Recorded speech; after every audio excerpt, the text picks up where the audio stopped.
And now I'm going to pass the mic to Pam Bridgeforth, our Director of Programs. Hi, everyone. Good morning. So glad to see you all here. Some old friends. Well, not really old friends, but friends we've had for a long time, and new friends and new faces. So delighted to see you all here. So good morning again. Today, we are honored and delighted to welcome Dr. Shakti Butler as our keynote.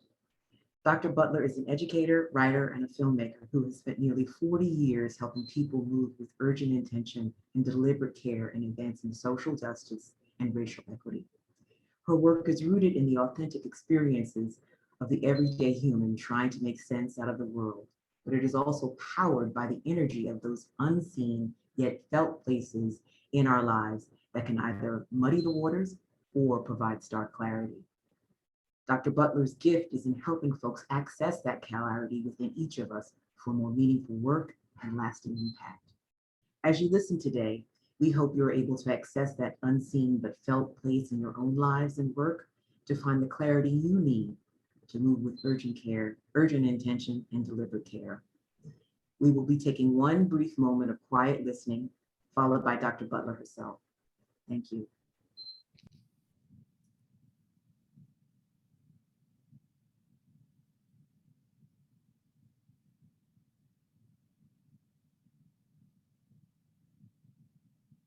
So clearly, please, let me be brave.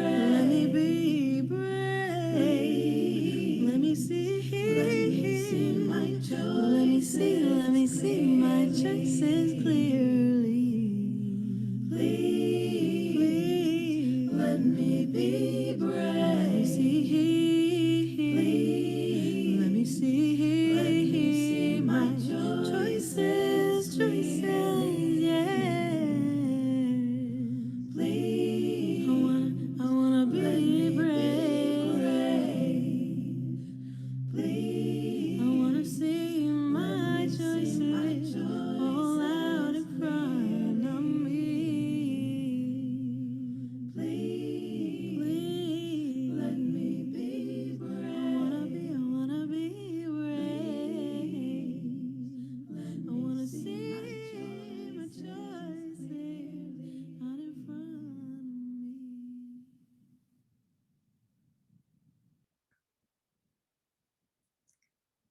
Please let me be brave.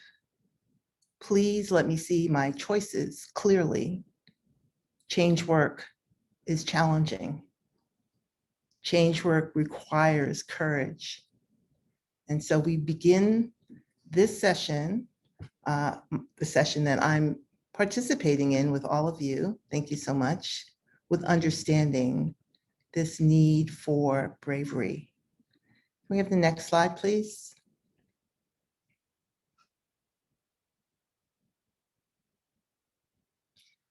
So before we actually begin this section, let's just take a few moments to recognize, thank, and honor the first peoples of this land who primarily stewarded the places that we are all over the country, but specifically where you are, the Lenape people who've been in this part of the world since about 8,000 BC.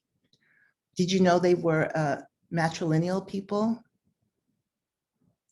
Yes, their leaders were women. And in spite of the horrors of a colonial history, they're still working to keep their culture and include their land, their language, their arts, and their ceremonies as a part of their everyday lives.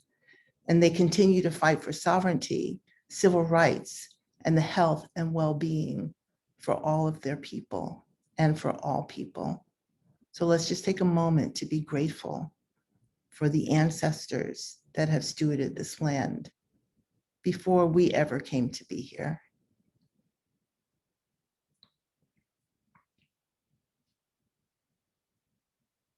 Gratitude's a big deal. And I have a lot of gratitude for Pam Bridgeforth and Zakia Hall for their invitation for me to be here and for the program support that they provided. They are beautiful human beings, and I always feel blessed to be with people who are So much shining stars. Today, I'm sharing thoughts about justice and our ability to practice power through radical imagination. The word radical indicates the correlation between the essential nature of an object and our ability to revise it or to change it. And Angela Davis refers to the meaning of the word radical as simply meaning grasping things by the root. We also need to practice this power so that we can build capacities for healing from intergenerational and contemporary wounding. And we have to ask ourselves critical questions that can help us create and experience co-liberation or freedom for all. We need power to move through our lives with an eye on the past from which we experience and present whatever it is that will inform the future, and to construct a meaningful life, a life in which people can thrive and belong. Next slide, please.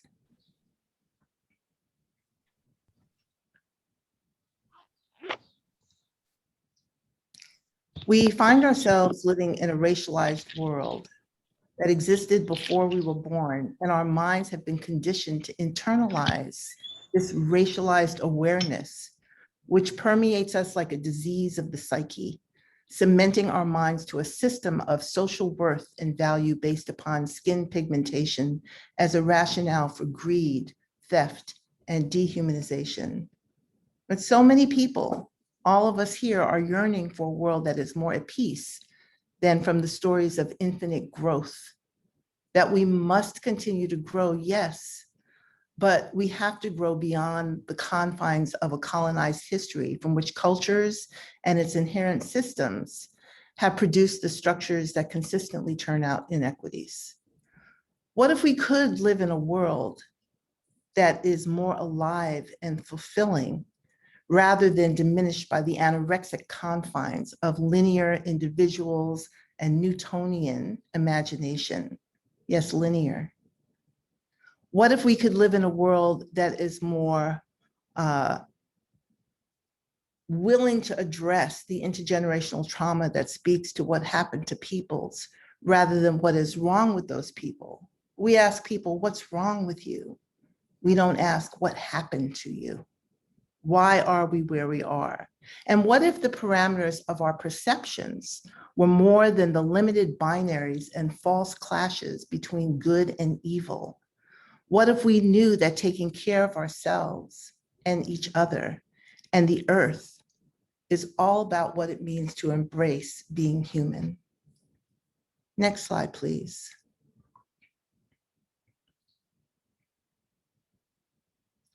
So I want to thank you, Brianna, for your beautiful exercise that you just shared with us. And building upon that, we're going to continue to use our imagination. And there's a little button on this, Brianna, where you can start it so that we can see the leaves blowing. And if that doesn't happen, you can imagine that the leaves are blowing. What I'd like to ask you to do is to use your imagination to pretend that you are in your favorite place in the whole world. It could be somewhere in nature. It could be by the ocean. It could be by the mountains. It could be in your bed, but don't fall asleep. Someplace where you feel at ease. So if you were in this place, what would you be feeling? What would you be smelling and tasting and touching and sensing? Notice what that is for you. Just take a moment.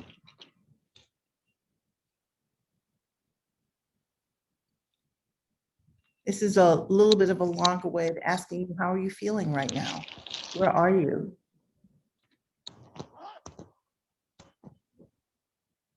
Check in with your body. Are there any aches or pains?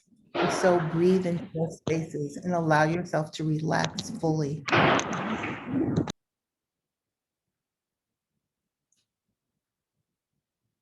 And if you have a moment, you can write down, how do you feel today? Not good. That's what we normally say when people say, how are you feeling? We say, oh, I'm fine. But what's the weather like inside? And if you want to drop some of that into the chat box, that would be great.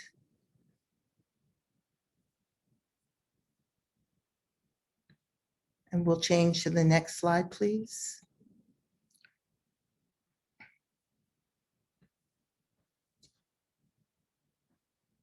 How are you feeling? I'm looking at the chat box. I'm waiting to see if somebody's going to let me know. How are you feeling today? Good. LOL. Grateful for this shared experience. What happened to you versus what's wrong with you? A little overwhelmed. Yes. It's a lot going on. Happy. I think this is such a great illustration that as there are 64 people on this call right now or on this presentation, having 64 different perceptions of what's happening. This is how we walk through the world. So I want to tell you just a little bit about where I'm coming from. What you see on the screen, these are my ancestors. The person on the right is my dad. He was born in 1890. And he was 21 years older than my mother. The reason I am going to talk to you about him for just a moment is because he's the one who taught me about imagination.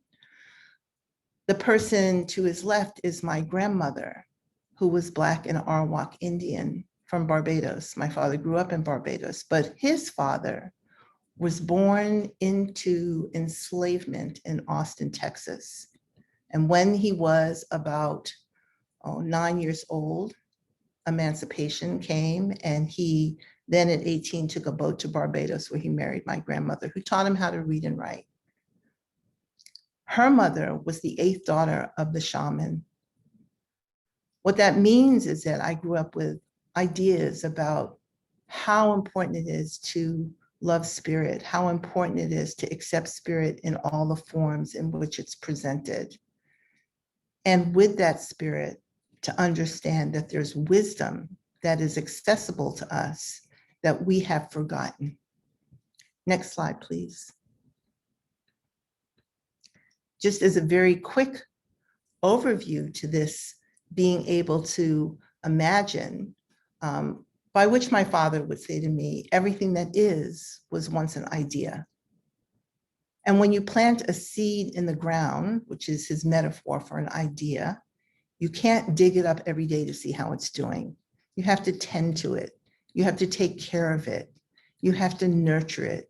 You have to imagine it as coming to fruition. And when you plant that apple seed in the ground, you don't wonder what's going to grow. You know it's going to be an apple. But in this world that we live in, we deal with systems and structures that challenge us to this day. And yes, we must understand, how do we get to be here? How do we get to be living in a dominant culture that we did not create, but we're part of it? And so we understand that systems have jobs. And in this case, the system of inequity does its job beautifully. Its job is to churn out inequity, just like your human system is meant to churn out health and well-being. And we know that systems are embedded in history, which then inform culture, which then tells us who we are. But that system is moved by power and economics. And it has all of its internal components and external components. These are not linear. They all work together, not like a machine, but like a living thing. And the internal components you can see for yourselves, and the external components you know. But I want to take a moment to talk about structures. So if you see the icons that are on the screen, you can see that the way the system operates is through its structures. And we use that language. We don't necessarily talk about it, not in a way where it's clear to anybody who doesn't know what a structure or what structures are. So we've got education and healthcare and media and housing and the medical system and so on and so forth. These structures are the vehicles through which inequity actually take place. Next slide, please. What we're talking about today, or what I'm wanting to share with you, is another way to think about this in order to ask questions and to change, to make change. These are three intersecting non-linear elements which say that we have to tend to justice. We have to look at what does it mean for people to belong and to know that they belong in a society that sometimes, oftentimes, many times, does not recognize those who are marginalized. And because of the injustice that has happened, we have to pay attention to healing, intergenerational trauma and contemporary trauma. Extremely important for us to take a look at. We are trying to bring to light the institutions and the meta-narratives that have shaped our human experience. And radical imagination, as we've mentioned earlier, and which Brianna also mentioned, is a way that we have to create something new. Now, the imagination can be used for the positive, but it can also be used for the negative. In this case, I'm talking about what can we construct in order to live well together, to step fully into our humanity, and to create co-liberation. This can only happen when we understand that our radical imagination is a tool for reclaiming our right to shape our lived reality. That's a quote from Adrienne Marie Brown, one of my favorite authors.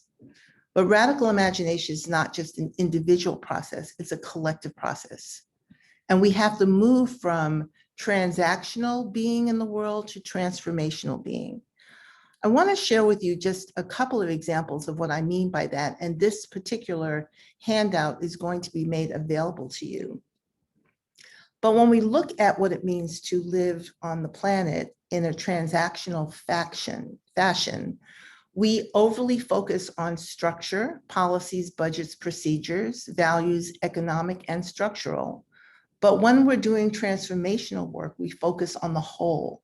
So we don't negate policies and budgets and procedures or values or our economic structural places, but we focus on a scope of work that includes environmental, structural, organizational, and individual.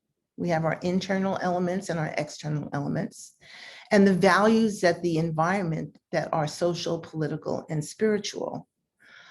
When we're doing things in a transactional form, we don't necessarily think about power. In fact, power analysis is mostly ignored. Power is held by a few, and decision-making mechanisms are not transparent. But when we're working in a transformational way, we require a power analysis to effectively plan, engage multiple voices in the analysis, and we seek transparency of decisions and related mechanisms. When we're being transactional, we're present focused. But when we're transformational, we're looking at the past, the present, and the future, while also focusing on the relationships among the three. So these are just some examples of transactional efforts and transformational efforts. And I would even say that transformational ways of being must lead to evolution. They must lead to a way where we can finally learn what it means to be human and to take care of one another. Next slide, please.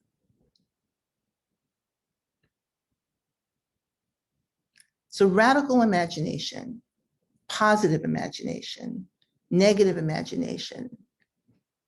Negative driven by fear and greed, they hamper radical imagination that's powerful and positive.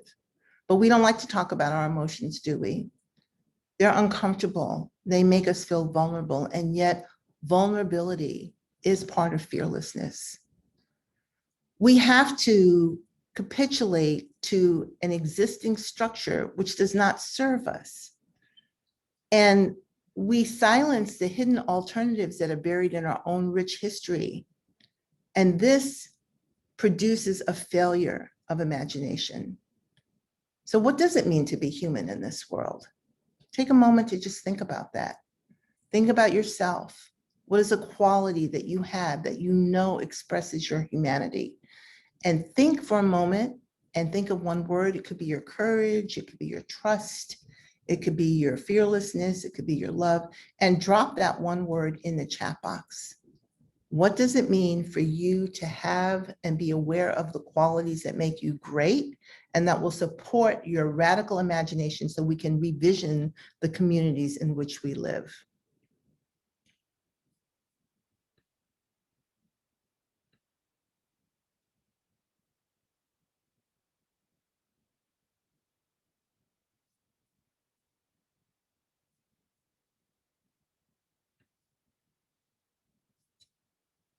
So I'm looking at some of the things that you're writing, and they're coming in quickly, but to love, to be striving, to have compassion, awesome sauce, I like that. Empathic, determination, generosity, creativity, and artistry, to be open-hearted, to engage in creative problem solving, and to share love, which is one of the most powerful elements of the universe in which we live. Gratitude, safety, fearlessness, I would add to that, safety, awareness, respect of all, and vulnerability. Yes. So we have these qualities, and the things that I want you to notice about these qualities is that they're not in competition with one another. They are totally part of what it means for us to be human. Now, I've been reading a lot about a philosopher who I really like. His name is Bayo Akomolafe, and he's Nigerian, and he comes from a Yoruba tradition and a Christian tradition. And he asks the most amazing questions. So I just want to talk to you about questions for just a moment. The kind of questions that we ask determine the direction in which we're moving. And there's so much that we do not see. One of the things that I recognize about becoming an older person is that I know way less than I thought I did when I was younger. In fact, I totally understand that the finite mind does not understand the infinite. And yet we have to look for the kinds of questions that are hidden that will help us understand the wisdom that is passed down to us as well. Not just the trauma, but the wisdom. And what Bayo did was he went to village elders, and he was ashamed because he doesn't know how to speak his language. And so he worked through an interpreter, and he asked the elders, what is it that you know that we have forgotten? And their answer was, we need to be able to travel into the darkness and to understand that we don't have all the answers. And how do we find our way? What do we do when we want to learn? We have to be willing to not know. So not knowing, which is something that is antithetical within the society that we live, is an important part of the journey that we're taking, an important part of how it is that we're moving through the world. So when we are imagining, we are moving away from the existing structures in the sense that we are looking for the hidden alternatives that are buried in our own rich history. And I asked you, what does it mean for you to be human in this world? And you just put a lot in the chat box. So we do have what we need.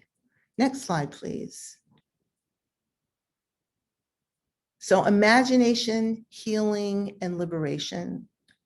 Although the crises of today are complex, entangled, and emergent from a global past that have served a minority of people and plundered the majority, we have these representations of false perceptions of what it means to experience the connections that make our collective and individual lives worthwhile.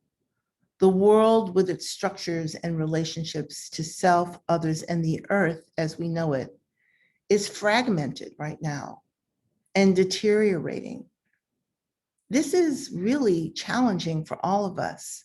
This is a politics of neglect, the marginalization of story in service to what I would call a fabricated truth. Part of what the elders were saying is that we have to understand, we have to rediscover what truth is. And the truth is that we have the capacities to be great. We can collaborate, we can create new communities. We can do the things that we need to do to make the world a better place. And I want to give you some examples here. I'm going to drop into the chat box two links. Give me 1 second and I'll put them in here. If you're not aware of them, there's something going on in the world called transitional communities. And these transitional communities are it's a group of people who are involved in transition initiatives. And when I first looked at this a couple of years ago, there were maybe 10 or 20 transitional communities. And now there are estimated to be between 2,000 and 3,000 communities involved in transition initiatives in over 50 countries.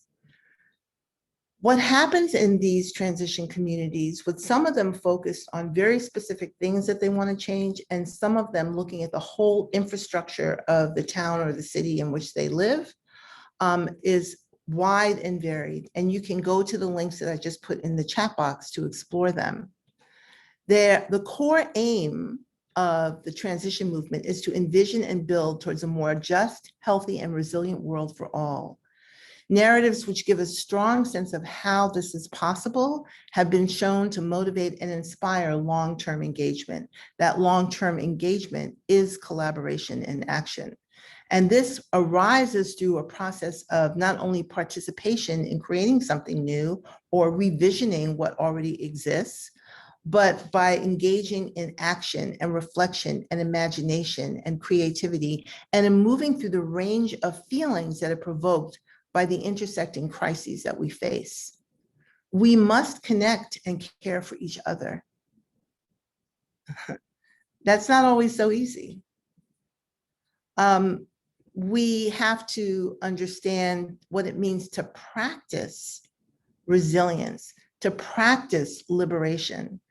If we're going to create a world where people can thrive, that's not going to come at the end of or the completion of all the changes that need to be made. It's going to come because we practice now. And how do we practice?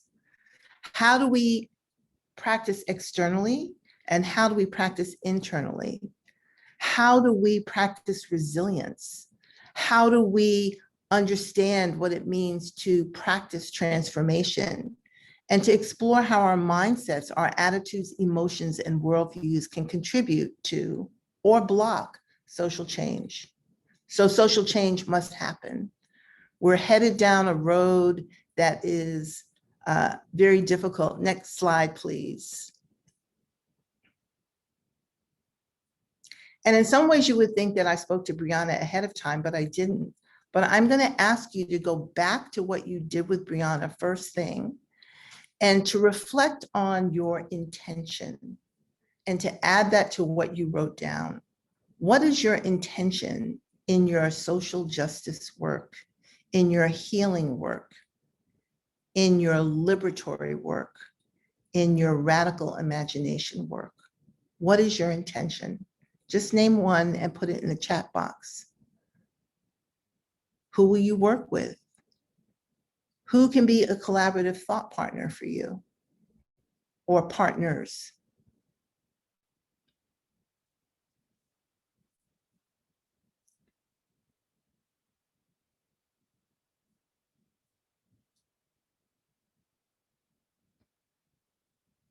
So some intention I see too here is to connect, to listen, to spread more love. Love conquers all. And it does and has to be combined with action. So how do we connect? How do we listen more deeply? What is part of the love that we spread? What else?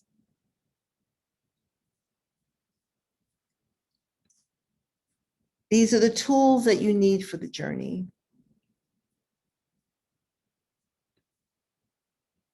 Community, making community-centric. Volunteering, putting action and effort into making change. And I really want to invite you to go back to what I dropped in the chat box about this transition network, I know that there are some transitional efforts that are happening, for example, in Pittsburgh. But it's really important that we come together. There are lots of tools that I can't go into, of course, but that you can discover for yourself to help make your dreams a reality, to help create a world in which everyone can thrive. Next slide, please.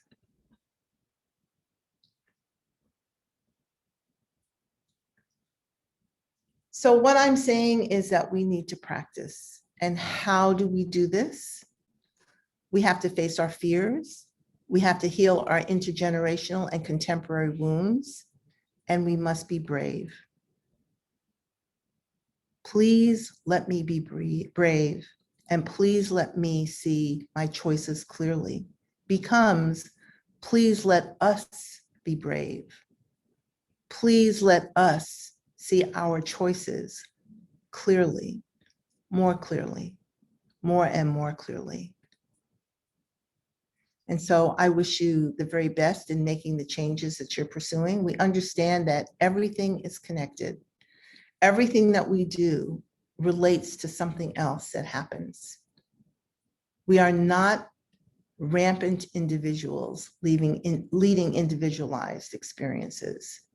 We are connected, we are interdependent. We are part of quantum physics. We get to make choices, but we also need to understand why we are, where we are, and what we must address. So have a beautiful conference. I think we are ready now for a few questions, if you have them. And I think, Pam, you're going to share them with me as they come up. So please feel free to. So Doc, I have a question. I wanted to start off with this question as always. Thank you so much for that. That was really very beautiful and very powerful, I think, for me personally, and I know for many others.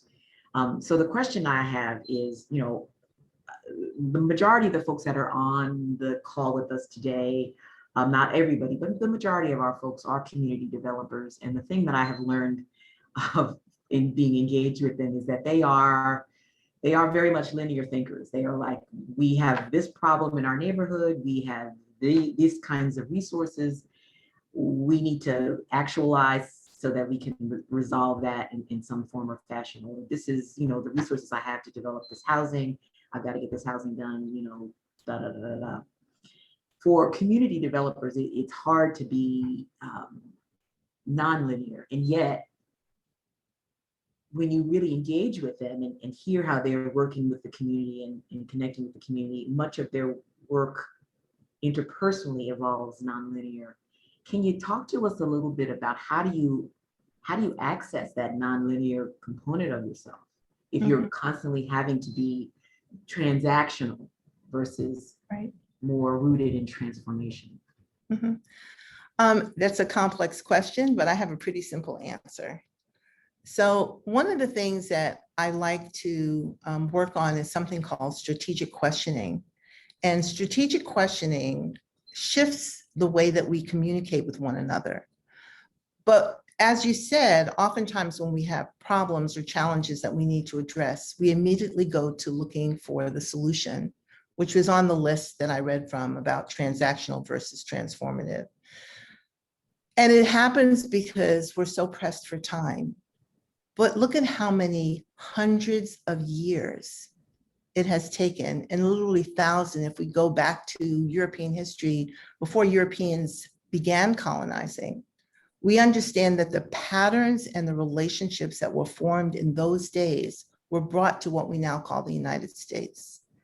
And because those patterns are so old and they're so deep, and because we often ignore them, we don't really see that what we're doing and that we're so desperate to make the change that we need to change is that we move too fast.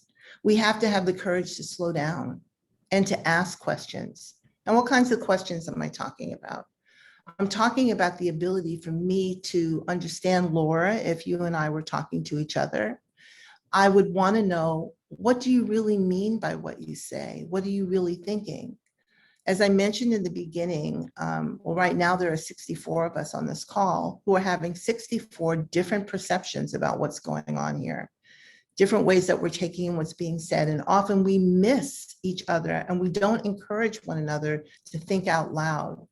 So understanding the nature of what needs to be addressed first begins with questions about how did it come to be? If we understand more about how things come to be, then we look at what we're trying to create. We jump right to imagination and we look at what we need in order to make change. And then we can put an action plan in place. An action plan before those two steps oftentimes just keeps us pretty much in the same kind of vice grip of reproducing what already exists, because it's been imprinted upon us through our culture, through our identity, through the need to value things more than we value people. And so we have to cultivate that. On a personal note, I will say, because of my background and because of the lineage and the ancestors that sit with me, for me, my pathway is through spirit. So I'm a meditator. I've been meditating for a really long time. And I understand that what I'm looking for is inside me. And when I understand what I'm looking for and I tune into what that is, I get direction. But we can do that for each other as well. It's how I've made every film. It's how I've done all the work that I've done, is by listening and allowing myself to be guided by wisdom that is greater than my own. There is a question in the chat box from Kendall. I'm just going to read it. So I feel like while these concepts sound great in theory, as a person who lives and works in the community, I find it is a real struggle to find equitable partnerships.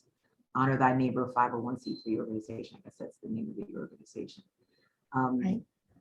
So and that is very much a challenge, right? Finding equitable partnerships, even amongst colleagues that consider themselves, equitable. Often there is a disconnect. Mm-hmm. So what kinds of, would you have any suggestions for how, smaller organizations or smaller entities, or just how people in general, organizations, entities, whatever, can be more fair, more, I don't say even, but because equity doesn't necessarily mean even, right? It means something else. Right. Right. To kind of make it so that folks are feeling like they're getting what they need out of that potential collaboration. Mm-hmm. So Mm-hmm. I heard that loud and clear in your comment that Yeah. collaboration is essential to our work. Right. And we're not taught to collaborate. You look at how schools are structured. We could spend a lot of time talking about education and how they sort of delineate the pathways that we take in terms of what to become what we call successful. But I'm going to say that if you look up the Transition Network, you will get a lot of tools for things that you can do when you're working on particular projects. Now, it takes study and it takes sharing the responsibility of going through the materials. I think it's not for one person to do. It has to be shared. But there are people all over the world creating communities that are completely different from what we walk through every day. But because we're blinded by the mindset that has been taught to us, we often don't think that it's possible to change certain things that appear to be really rigid, the rules and the regulations that we face. But they can be changed and people are doing it. And as I shared earlier, when I first looked, there were some communities that were doing this, and now there are 2,000 all over the world. And every single part of the world, there are people working on making a difference. For example, if we look at the premier of New Zealand, Iceland, and also forgetting the third country, Scotland, they are no longer measuring the well-being of their citizens through the GDP. They're looking at how literate people are, how education is available and encouraging imagination, and they are understanding what it means to take care of one another. Now, that took a lot of effort over a number of years to happen. But we have to think outside the box, and there are other people who are doing this, so we don't have to reinvent everything, but we can understand what needs to be changed in our world and some of the things we don't even see that need to be changed. I do want to say one thing that's a little bit off track, Pamela, that has to do with the healing. I created a list of resources for everyone, which I'm sure you will all get. But understanding the somatic nature of intergenerational trauma is extremely important. And that's where I get the, not what did you do that's wrong, but what happened to you is something that we have to understand. So we have to heal from the inside and we have to heal on the outside. We have to ask questions on the inside and ask questions on the outside, internally and externally. And we have to look to people who are doing great work. And these transition communities are some of the most inspiring things that I've seen happening for people who are trying to change the world in which they live. That to me, Doc, what you say about like, you know, being rooted in the somatic, and being rooted in the interior, that is an obstacle for community developers, because again, they're transactional, right? In their work, right? There's money, we got to get it out in the street, we got to develop these houses, we got to clean up the corridors. But we always find ourselves not quite doing everything we want to do, or not quite getting exactly how we want to get there. And it's like a struggle, like you keep thinking that it's access to resources. But I think what I hear you saying is, what you really need to access is not the resource of yourself, of that internal, I'm going to paraphrase what you said very inadequately, but this idea of connecting with people, you know, and helping people access what's inside of them, you know, drawing on the energy of spirit and the unseen, and really cultivating, building individuals. You know, Walt Whitman has this quote, and I know he's a terrible person to quote, per se, but I really feel strongly about, the fact that he says, if you build great people, the rest will follow. And, in the community development sector, we're about building structures and, building the neighborhood as a structure or as a thing that you could touch and feel. And it sounds like what you're encouraging our folks to really be mindful of is to maybe stop and think about how we build people and how we build those connections with people. I hope I'm not misinterpreting what you. No, not at all. I think it's a both and though, Pam. I think it is the internal work and the external work are connected. It's like the last slide, everything is connected. And so there's work to do internally and there's work to do externally. When we, and I'm talking about, our organization as well as many others that I know, when we do social justice work, we're looking at cultivating the healing that needs to happen for so many people. But we're also looking at why that healing impacts what we're trying to create externally. It really boils down to care and belonging. We need to create communities of belonging. We need to have more restorative justice. We need to have accountability partnered with love. We need to do many things in order to grow our own souls, so to speak. And we need each other desperately to do this, but we're so conditioned to, even from our schooling, is that if you want to get ahead in society, you have to be, brilliant by yourself. You basically have to get stuff together because you're really smart and creative and you do it on your own. In fact, we have to pull ourselves up by our bootstraps, but baby, some people don't have boots. And some people tear at those straps and they just come off. And so it's not enough for us to make assumptions. We have to ask deeper questions about where we are, how we got here, where we're going, and a more detailed understanding of what it might look like to build a world in which people can thrive. Now, that doesn't mean I'm going to like everybody I meet, but I can have respect for the nature of a human being, as well as all other forms of life. I still get to choose, but practicing respect rather than just judgment becomes extremely important. And that's what I mean by liberatory practices. We have to practice being the best we can be. We have to step into our own greatness. And in order to step into our greatness, we have to stop, be quiet, listen. 5 minutes, it's not going to break your day. 10 minutes to just stop and be still, and to notice how busy the mind is, and to be able to work through all of that and work in collaboration with others to create a world that works. We don't know how to do this. If we know how to do it, it would already be done. So all the efforts that we're making to rush and fix and pass the right, all of that needs to happen, but it needs to happen in conjunction with understanding what it means to be human. So Doc, we have a couple more minutes for questions, just a couple more. So if anybody doesn't have a question that's that they want to drop in the chat box, or maybe even, share it out loud, because I know sometimes the chat could be a little awkward. I'm going to ask the Doc another question. Well, actually, I want to say 1 minute. So Brian said, is it a coincidence that those countries you cited are led by women?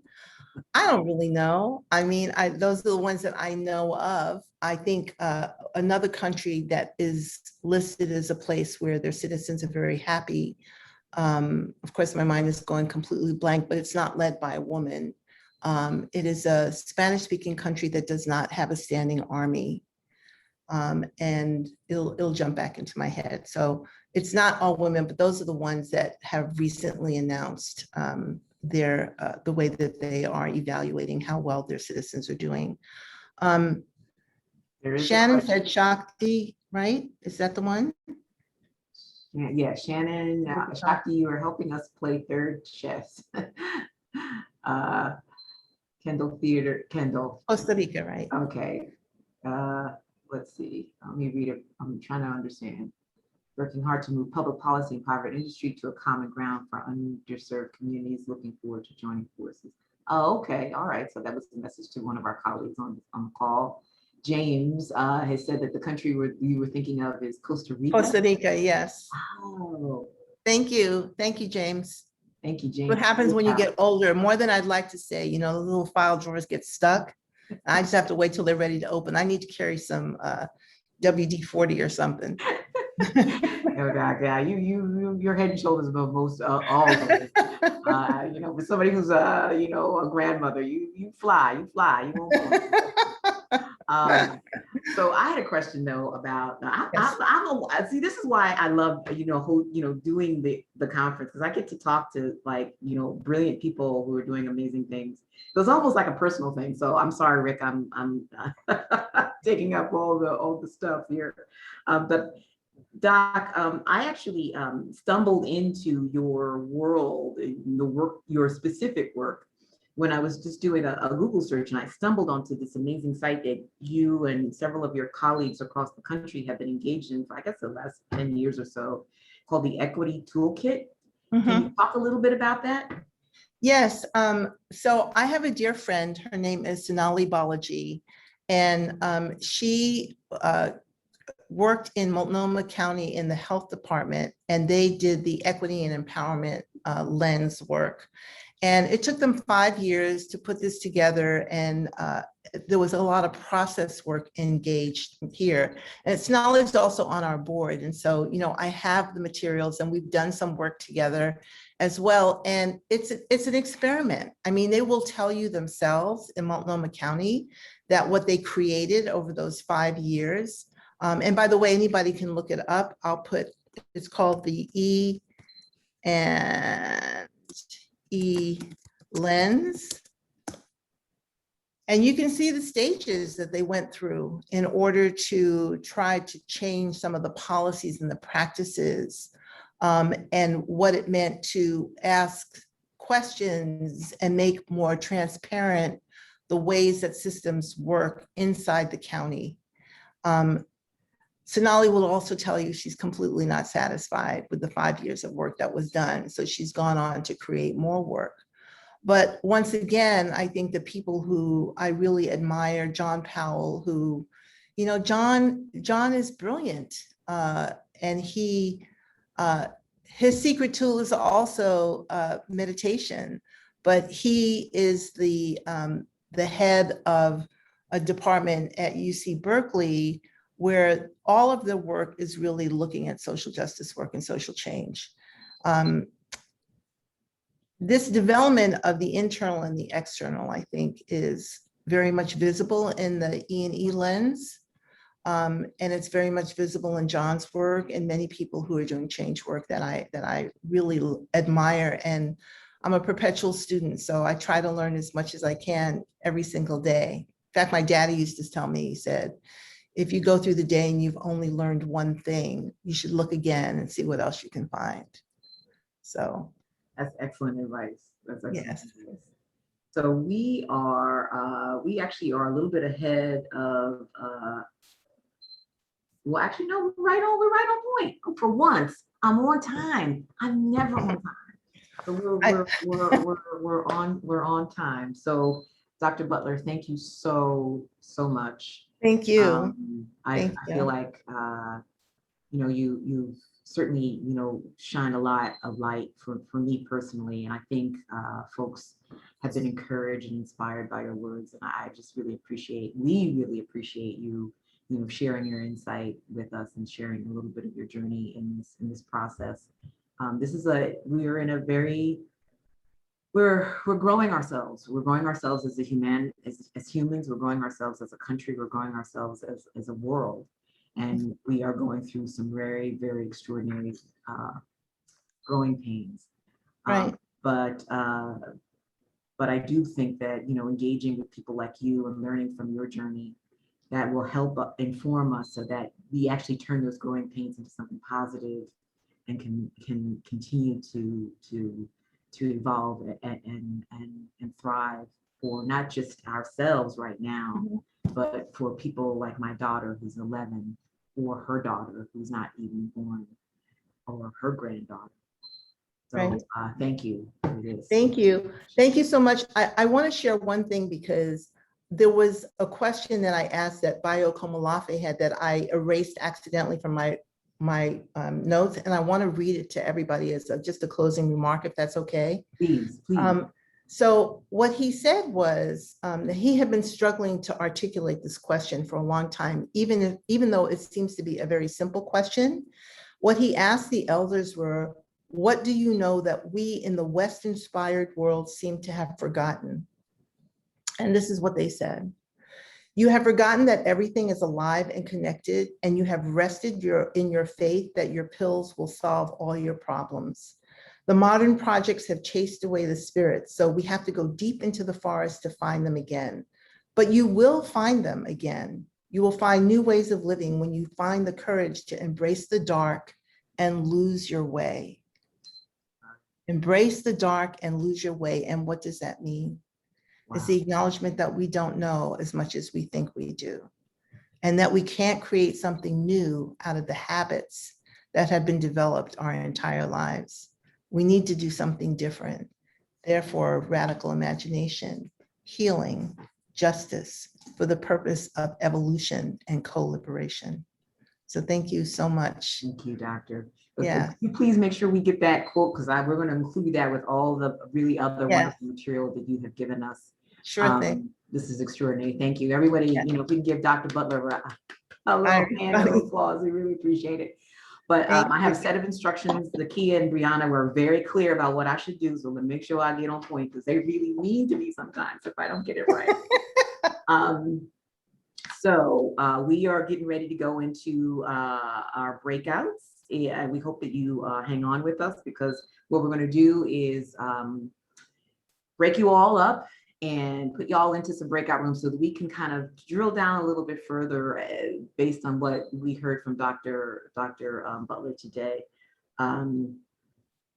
Just to kind of talk about, 2 key steps you could do to take into your work as you move forward. So you don't have to do anything. You can sit right at your computer. We'll do all the technical stuff. And then once you're in your breakout rooms, your facilitator, it will be facilitated. You guys can decide whether or not you want to have a little bio break or, a little 5-minute, whatever, or if you want to jump right into just, identifying 2 key things that you might want to do to move forward in your work. And then we will come back here at 12:30 because we want to give you some instructions and a heads up about tomorrow's gathering as well.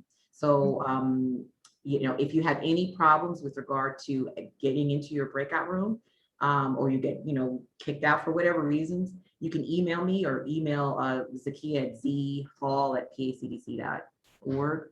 But you should be pretty well and set.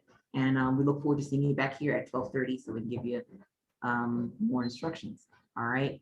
Thank you, Dr. Butler, again. Thank you. And I'm sorry, I do need to leave. I have to get on the road. So, there's that beautiful girl. Hey. my partner here. All right. See you guys Bye, in a little everybody. while. Bye. Bye, Doc.